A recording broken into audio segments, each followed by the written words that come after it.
ẹlòmí mọ fìtínà tí ẹ̀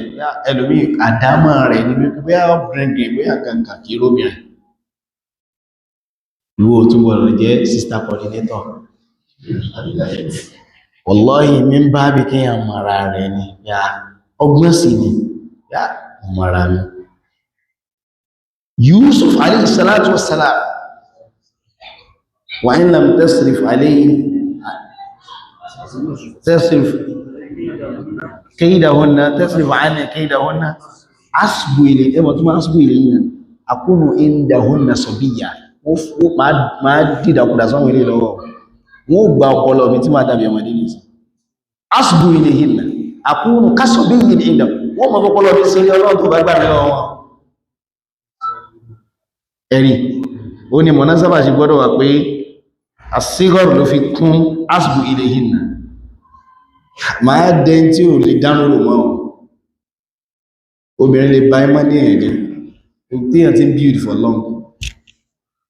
ó ṣe bẹ̀rẹ̀ láàárọ̀ lápadà ló bá gbẹ̀rẹ̀ àárọ̀ ńlá ni ó ṣe bẹ̀rẹ̀ ìmí ọlọ́run kò sì bá ṣẹ́ jẹ́ so tí Yusuf alayhisalatu wa sọ pé asbu ilayhinna Yusuf al-Ma'sum tọ́lọ̀ sọ pé kadhalika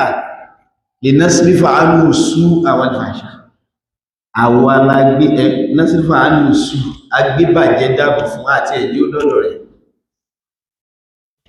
tọ́lọ̀ ní walaqad hammat bihi wa hamma biha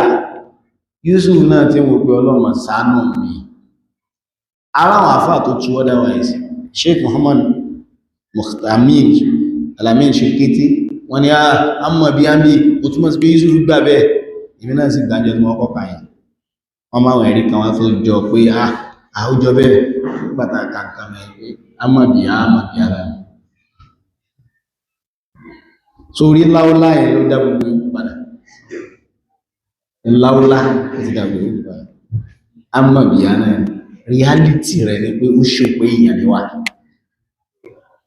tí Ma'sum bá ń lọ bẹ̀rún àwọn wá ń kọ́ oyin ó lè tanra rẹ̀ jẹ́ Salafiyya tán fi kọ́ àwọn àgbà táwà dàgbà bọ̀ Salafiyya as-sidqu ma'a nafsik mara rẹ̀